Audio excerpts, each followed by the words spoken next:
Miércoles de Política Joven está con nosotros Sofía Otero, Natalia Torres, Meme Yamel y Camila Martínez. Bienvenidas. Gracias. Buenas noches, gracias.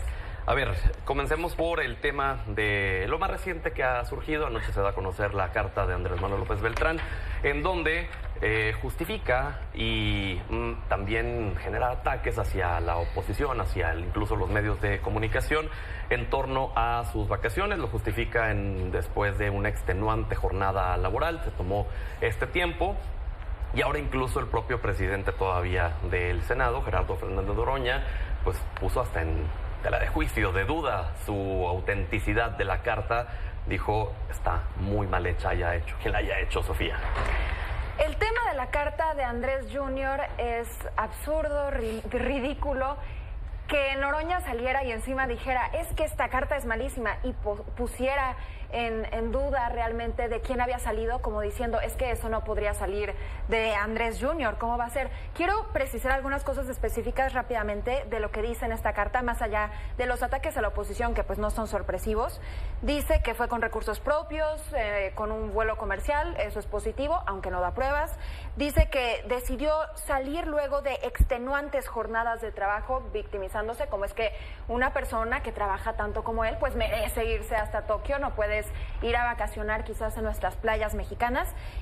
Y luego dice, no pagué 50,000 pesos la noche en un hotel, eso es una calumnia. Que quede claro, pagué 7,500. Y eso es su justificación, o sea, solamente pagué 7,500 la noche, y no aclara cuántas noches se quedó ahí. Y en la misma carta habla de justa medianía. ¿Cómo vas a hablar de justa medianía y simultáneamente hablar de que pagaste 7,500 pesos la noche cuando es algo similar a lo que es el salario mínimo en nuestro país, 8,300 pesos, que es lo que recibe un tercio de los trabajadores y trabajadoras en nuestro país? Tenemos, según los últimos datos del Coneval, 46.8 millones de personas que están en pobreza. Ya ni siquiera te estoy hablando de salario mínimo, son personas que ganan 3,000 pesos o menos de 3,000 pesos. Y sale Andrés Jr. a decir, no, es que no es ofensivo lo que yo hice, no es una traición a los principios de mi partido, porque solamente gasté 7,500 pesos la noche. Es de verdad que es ridículo. Camila. No creo que sea necesario decirle a Andrés Jr. Se llama Andrés Manuel López Beltrán. Es y lo largo. que hizo Andrés Manuel López Beltrán, aunque cueste más trabajo decirlo, fue emitir una carta para desmentir una serie de falsedades que se dieron a conocer a través de redes sociales. ¿Sí Primero fue él? dijeron... O sea, ¿sí es de él? Sí. Primero dijeron que había utilizado un avión militar, lo cual es absolutamente falso. Viajó en un avión comercial, ¿no? Luego, por ejemplo, estas mentiras que dijeron de cuánto había gastado, sí era importante remarcar que se hizo con recursos propios, ¿no? Que por supuesto que no se utilizó ningún avión, ni militar, ni de gobierno, etcétera. Ahora, yo sí quiero decir varias cosas, ¿no? Por un lado, ¿no? Nosotros tenemos una serie de principios que se votaron en nuestro Consejo Nacional, ¿no? Donde creemos que es importante que ejerzamos el poder de manera humilde, ¿no? No puede ser que aquellos políticos que durante años hemos visto que han despilfarrado recursos y tal, con ellos no se tenga la misma vara que lo que se tiene con un partido que está promoviendo el ejercicio con austeridad. Alito por también. otro lado, ¿no? Decir una cosa que comentaba Sofía, por supuesto, ¿no? Que desde Morena vemos que es muy triste cómo sigue habiendo una desigualdad tan importante en nuestro país, pero sí decir que Morena ha tomado desde el gobierno y desde el poder legislativo una serie de acciones para que estas desigualdades no sean tan fuertes, y creo que eso es lo más valioso en este momento. Por ejemplo, cuando el sexenio de Felipe Calderón, la diferencia entre el decil que más ganaba y el que menos ganaba era de 35 veces. Gracias a las políticas, no solamente de los programas de bienestar, sino también de los aumentos históricos al salario mínimo, hemos logrado reducir en 14 veces esa diferencia. Y creo que ahí está lo más valioso. Somos un proyecto comprometido con la igualdad. Oye, una duda muy genuina, porque dicen con recursos propios. ¿En qué ha trabajado Andrés Manuel López Beltrán antes de estar en Morena? No, te digo, es una pregunta genuina, porque en el caso de legisladores y demás, pues dices, bueno, han sido empresarios durante muchos años y tienen para costearse, pero en el caso de Andrés Manuel López Beltrán... Entiendo que ha trabajado mucho tiempo en el partido político, la gente de nuestro movimiento sabe que Andrés Manuel ha sido un organizador, ¿no? Y en ese sentido, pues ahí, así es como él ha financiado esta parte de sus recursos. ¿De recursos provenientes del partido? Entonces... No, de recursos suyos, que se ha ganado con su trabajo. Por el partido, Natalia. con nuestros impuestos. Sí, bueno, y la gaviota también se compró su casa con su trabajo de Televisa. A ver, con el tema de Andy tengo una observación como muy puntual, creo yo. Punto número 1 se llama Andrés Manuel López Obrador, pero para también Beltrán, también hay que alcanzar el nombre de su papá. Y el trabajo de su papá. Podré no estar de acuerdo con muchas cosas, pero su papá ha sido y es el operador político y el político más relevante en la historia de México contemporáneo. Y AMLO nunca se fue de vacaciones, ¿no? Creo que la crítica es muy puntual y es la hipocresía. Creo que sí, por supuesto que es complicado si descubrimos que no es con dinero privado, sino con recursos públicos. Por supuesto que puede ser un tema complejo, pero creo que va un poquito más allá. Y es justo la hipocresía en el mensaje. No puede haber gobierno rico con pueblo pobre. Entonces, yo no entiendo cómo eso entra dentro de estas fuerzas del movimiento cuando están en Prada, ¿no? Cuando dice que solo su noche costó 7,500 pesos, que nomás por 6 días son 45,000, que digo, hay que investigar, que justo lo hizo Sofía, me parece muy bien, cuántas personas tienen acceso a ese dinero. Y en total, supongamos que fueron esos 6 días, se pudo haber aventado de su vuelo a Washington de 9 a 8,000 pesitos, del vuelo a Tokio, de Seattle a Tokio, 16,000 pesitos, o sea, 70,000 pesitos sin contar como lo que pudo haber gastado en Prada, por ejemplo. Eso es lo que no me parece que esté bien. Por supuesto que pudieron haber sido recursos privados, yo lo dudo bastante precisamente por la pregunta que hacías, Pedro, yo lo dudo muchísimo, pero de cualquier manera el mensaje es muy claro. Su papá jamás lo hizo. La imagen de su papá fue tan cuidada y por eso consolidó un movimiento tan importante. Andrés Manuel López Beltrán y Andrés Manuel López Obrador nunca van a ser iguales. Él es el nepo baby más criticado de este país y su papá construyó, esté de acuerdo o no, construyó lo que construyó con su trabajo y con congruencia en la mayoría de los casos. Ahora, sí parece que quieren generar, ¿no?, como una incertidumbre cuando trabajar en un partido político, ¿no? O sea, también implica que tú te estás ganando tu dinero a partir de tu trabajo. O sea, yo no entiendo cuál es la idea de decir, bueno, como trabajó en un partido político, entonces deben ser recursos públicos. No funciona así. Los funcionarios públicos, al igual que los funcionarios de partido, tienen un salario, tenemos un salario. Sí, su salario es de 63,000 pesos y su viaje está en más de 70. Platícame cómo lo hizo. De la misma manera, ¿no? Que cualquier persona que trabaje, por ejemplo, en sector privado. Me parece, coincidimos por completo. Percibe más o menos y aproximadamente por su cargo 63,000 pesos. Bueno, pero entonces no tendrías por qué presumir. Solo con el viaje que te estoy platicando se gastó más de 70,000 pesos. Bueno, tú decías que solo porque trabajaba en un partido político, entonces tenía que ser dinero público. Eso es falso. O sea, la verdad yo dije que porque trabajaba en un partido, político. Que tú creías. Por favor, que no en casita nomás regresemos la cinta y si yo lo dije te ofrezco una disculpa porque jamás lo dije y el mensaje sigue siendo muy claro, es la hipocresía. Si son recursos públicos o privados, por supuesto que habría algo complicado si fueran públicos, pero el tema es la hipocresía. Creo que ya quedó muy claro. Y manejan una bandera. Híjole, no creo. Esa carta no está diciendo me equivoqué, sí fui hipócrita y no estuvo bien. Está diciendo, me humillaron, mis jornadas de trabajo tan arduas. No, hermanito, lo siento. Tienes un mensaje y un movimiento de que tu papá construyó. Ponte a la altura, porque te podrás llamar casi igual, pero no haces la misma chamba. Es la diferencia. Meme.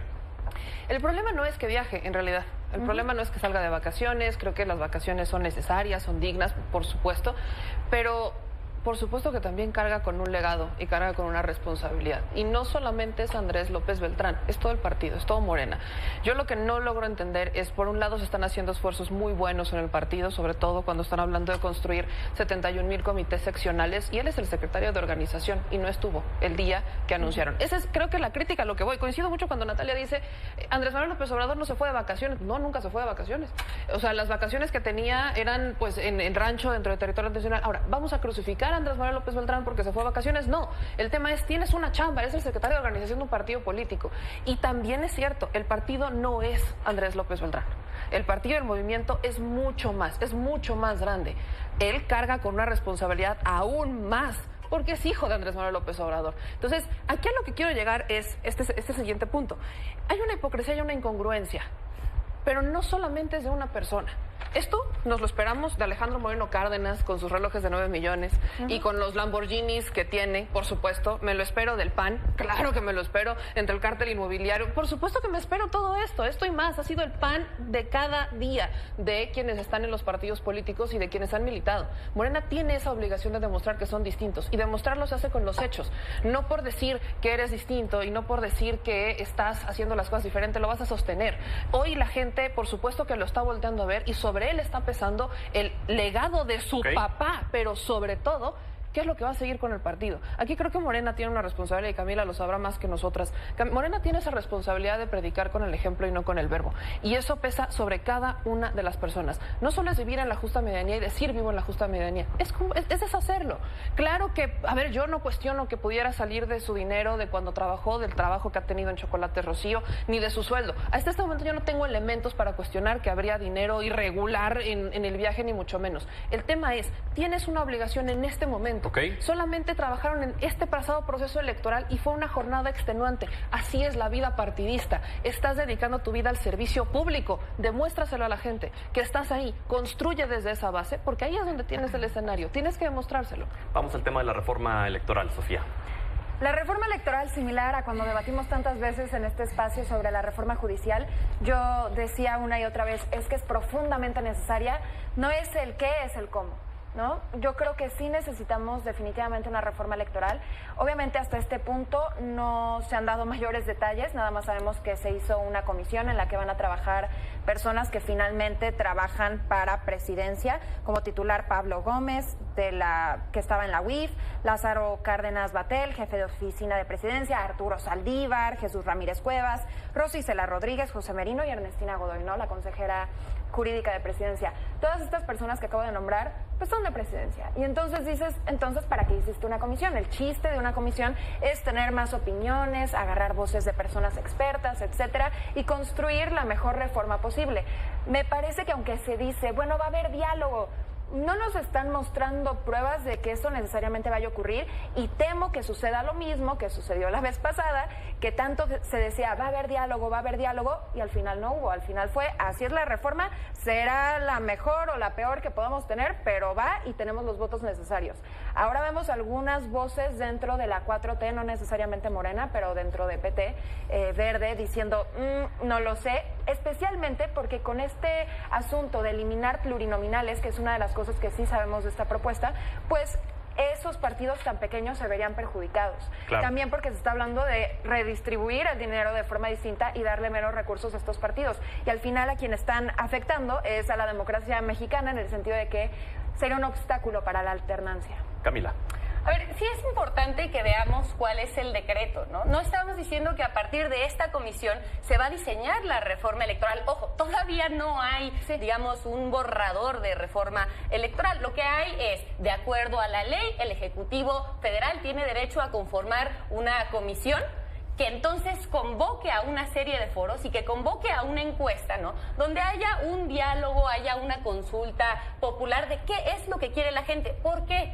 Sí, a ver, la parte de los plurinominales es muy importante. La parte, por ejemplo, de los recursos que tienen los partidos políticos, que a mi parecer sigue siendo altísimo, ¿no? Es muy importante, pero sobre todo lo que nos tenemos que preguntar en estas discusiones es cómo le hacemos para construir un sistema electoral que responda a la gente, que responda a las demandas de la gente. Y entonces, en ese sentido, los partidos políticos, no solamente Morena, también el Verde, también el PT, también el PRI, el PAN, MC, tienen que responder a eso que quiere la gente. Se hizo ya la invitación, y yo sí les quiero invitar, el día de mañana va a estar Pablo Gómez con nosotros en La Moreniza a través de las redes sociales de Morena para contarnos un poco de este gran proyecto. Están empezando a hacer, digamos, los lineamientos, pero sí invitar, por ejemplo, a los partidos políticos que puedan hacer una comisión para dar seguimiento a todo este proceso. Morena ya la va a hacer. Y estamos invitando también al PAN, al PRI, a todos los partidos políticos que se puedan sumar a esta conversación, porque eso es lo que nos va a dar pluralidad en el diálogo. Lo que ellos han dicho en los representantes en estas mesas que hemos estado teniendo es que pues ellos pueden aportar, pero al final del día ni siquiera los quieren tomar en cuenta. Los podrán escuchar, pero es muy distinto a tomar en cuenta. Y la garantía de que efectivamente los van a tomar en cuenta, y lo mejor que proponga el PAN, lo mejor que proponga el PRI, MC, el PT, el Verde, ¿sí va a ser recabado? A ver, por supuesto que es importante lo que propongan otros partidos políticos. Ha habido diálogos previos. No es cierto, por ejemplo, que en el Plan B y en el Plan A no se les tomó en cuenta. Sí se tomó en cuenta. En aquel momento Jorge Romero era coordinador de la bancada del PAN y presentó una serie de puntos. La mayoría se tomaron en cuenta y aún así el PAN decidió votarle en contra. Ojo, es importante lo que digan los partidos, pero es más importante lo que diga la gente, ¿no? Y entonces, en estos foros no solamente va a haber partidos, también vamos a tener organizaciones de sociedad civil, también vamos a tener encuentros con pueblos originarios, ¿no? Ese punto de la gente es importante porque también en estas mesas los representantes de Morena han dicho, vamos a ir con lo que la gente quiera, con lo que la gente decida, y nosotros somos del gobierno federal. Y nosotros somos los representantes de la gente porque la gente nos votó y nos dio una mayoría abrumadora. Entonces, por ende, terminará siendo pues, prácticamente lo que nosotros queramos. Pero dos cosas. Primero, que la parte de que hubiera una reforma fue una de las propuestas de la presidenta de la República, Claudia Sheinbaum Pardo. Incluso en los 100 puntos de desarrollo de su gobierno, ella marca algunos de los principios que fueron votados democráticamente por la gente, por un lado. Pero por supuesto que será importante pues estos diálogos y conocer también la metodología, por ejemplo, de esta encuesta, que creo yo va a ser muy importante que sea transparente para tomar en cuenta todas las voces. Natalia. Creo que la responsabilidad de la pluralidad viene en cualquier momento de cualquier gobierno, ¿no? No solo en cómo llegan al poder, no solamente con elecciones democráticas, sino cómo mantenemos un régimen democrático, es súper importante.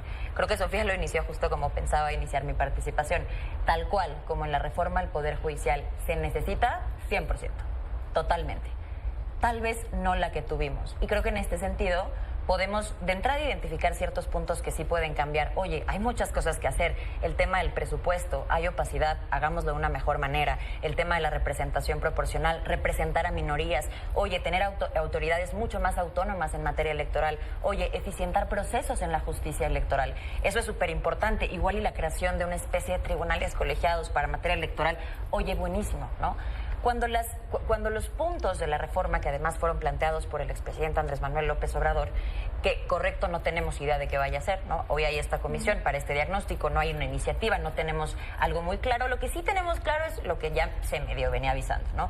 Y en estos puntos a mí me parece que hay un par complicados, ¿no? El tema de los plurinominales, eso por una parte. Ahora, la comisión presidencial, ¿no? Es una comisión presidencial y bien lo decía mi compañera, tiene la presidenta la facultad constitucional de hacer esa comisión totalmente. ¿Alguien le está diciendo que esté violando la ley o algo por el estilo? Ojalá que no, porque sería una mentira. Sin embargo, y lo decía al principio, la pluralidad es importante.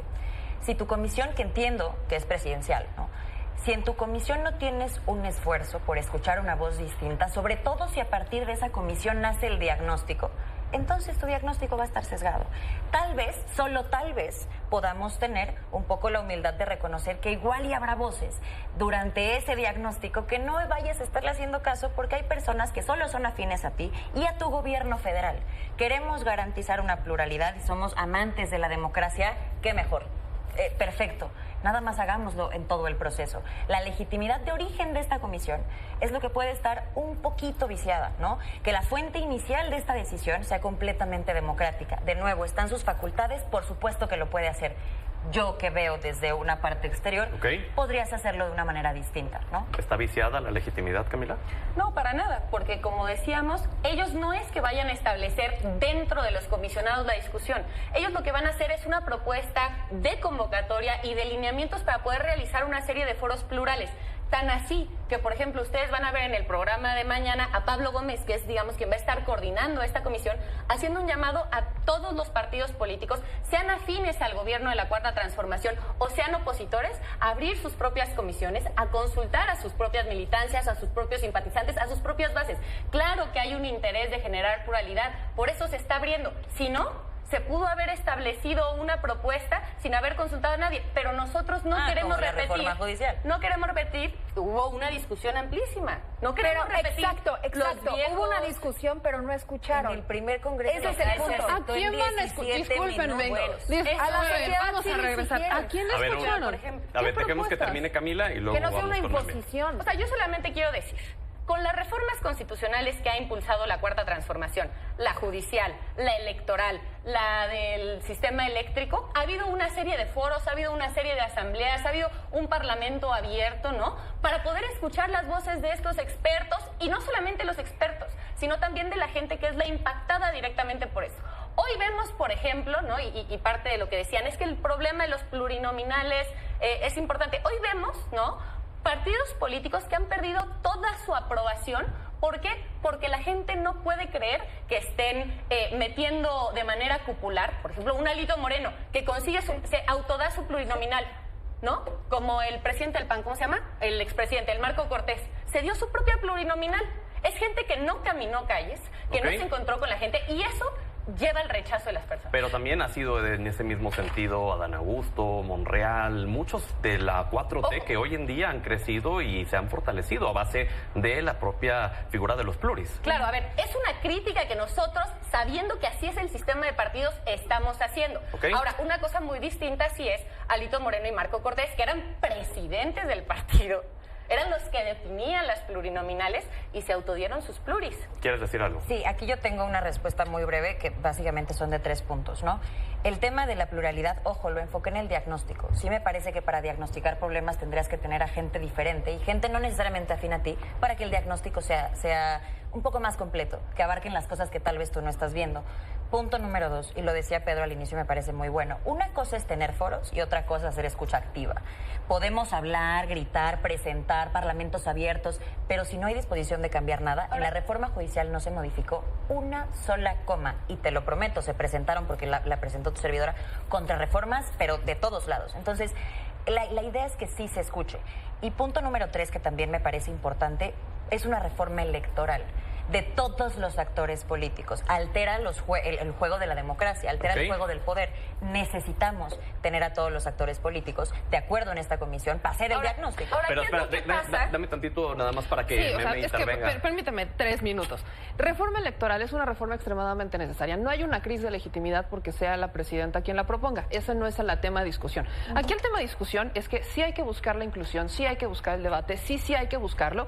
Y no solamente es buscarlo y que todos nos sentemos y hablemos, sino integrar estas propuestas. Hay grandes personas que pueden hacer propuestas. En el Instituto de Investigaciones Sociales está Álvaro Arreola, uno de los grandes expertos en un tema electoral, que toda su vida lo ha investigado y que toda su vida ha escrito libros sobre el sistema electoral. Y así hay varios. A esos hay que escucharlos. Si me van a decir que vamos a escuchar a José Woldenberg, si vamos a escuchar a Luis Carlos Ugalde o si vamos a escuchar a Lorenzo Córdoba, no tienen absolutamente nada que aportar. ¿Por qué? Porque ellos estuvieron detrás de no solamente fraudes electorales y delitos electorales, sino que ellos permitieron todos estos vicios de lo que estamos hablando de los partidos políticos. Vicios que van desde afiliaciones falsas, afiliaciones de muertos, vicios que van incluso con el sistema en la manera, cómo se ha distribuido el recurso. Tenemos que ir al fondo. Ahora, lo que yo quiero acotar no es a quién vamos a escuchar o no, sino cómo vamos a llegar y hasta dónde vamos a llegar en la reforma electoral. Porque si esta reforma electoral no aborda el voto migrante, si esta reforma electoral no aborda esos problemas esenciales, porque no tiene ningún sentido que los mexicanos en el exterior soliciten una credencial para votar y encima tengan que solicitar registrarse al padrón para ver si pueden votar, cuando solamente con el hecho de registrar y de solicitar la credencial ya están queriendo votar. La credencial no sirve para otra cosa. Si no vamos a resolver el problema de la distribución de los recursos en los partidos políticos, ¿de qué te sirve? En este momento, la fórmula para calcular cómo se da el dinero a los partidos políticos versa sobre el 100% del padrón que no vota. Te vota el 70, te vota el 60, no te vota el 100. ¿Por qué le tenemos que estar dando tanto dinero a los partidos políticos? Si esta reforma no versa sobre la fiscalización del recurso, porque para los partidos es muy sencillo decir, vamos a hacer cursos de participación política de las mujeres, o vamos a dárselo a los institutos de formación política, y no se los dan a los institutos de formación política, terminan desviándolo, no hay formación, no hay capacitación, no hay nada. Y eso también recae en el Instituto Nacional Electoral. Pero también hay algo que dejar muy claro. Hablar, porque también se menciona, sobre el voto popular de los consejeros, en este caso particular, no creo que sea una opción. ¿Por qué? Tenemos todo el antecedente de la reforma judicial que hay que mejorar, cómo se votaron, cómo se puede mejorar la reforma, cómo hacerla más sencilla. ¿Sí? Hoy por hoy necesitamos que la gente participe más. Y ese es uno de los retos más grandes de la reforma electoral. ¿Cómo hacer que la gente participe sin que eso recaiga en los partidos políticos a los cuales o la gente o los odia, o mejor ni los pela, o si los quiere? Vamos con una conclusión breve, por favor, cada una. Adelante, Sofía. Como dijo Camila, pues todavía esta reforma no está, es más, yo creo que ni está en pañales, está en proceso de gestación.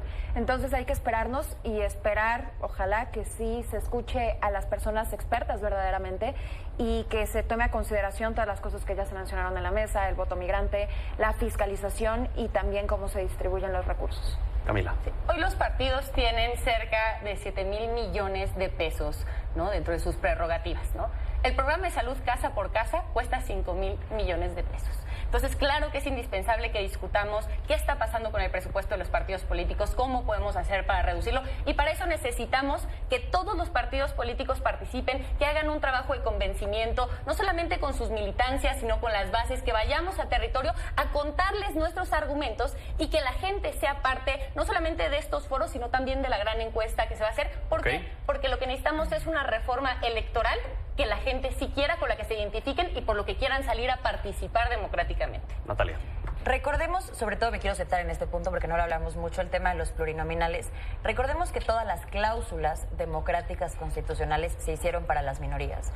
Si cómo están conformadas las listas, que estoy completamente de acuerdo, si Alito Moreno no tiene nada que hacer ahí, si las personas no están siendo las idóneas, tal vez lo que está fallando no es que haya plurinominales, porque esas cláusulas contempladas así nacieron para darle un poquito de más representación a personas que históricamente no podían tener representación. Y la representación de minorías me parece extraordinario. Si no está funcionando bien, entonces tal vez debemos hacer un tema de reglamento interno dentro de partido, democratizar mucho más las decisiones de cada uno de los partidos, poner perfiles mucho más adecuados, poner candados, mucho más temas. Pero si una figura democrática y democrático-constitucional no está funcionando por la aplicación que tiene por la gente, tal vez no es la figura democrático-constitucional, es la gente. 15 segundos, Camila. Nada más decir, ¿no? Han querido decir que esta reforma busca ser una reforma que hace la Cuarta Transformación para reducir a los otros partidos políticos. Yo nada más te quiero decir, los otros partidos políticos se han reducido solos debido a la corrupción y a los malos manejos que han tenido frente a la gente. Yo creo que es importante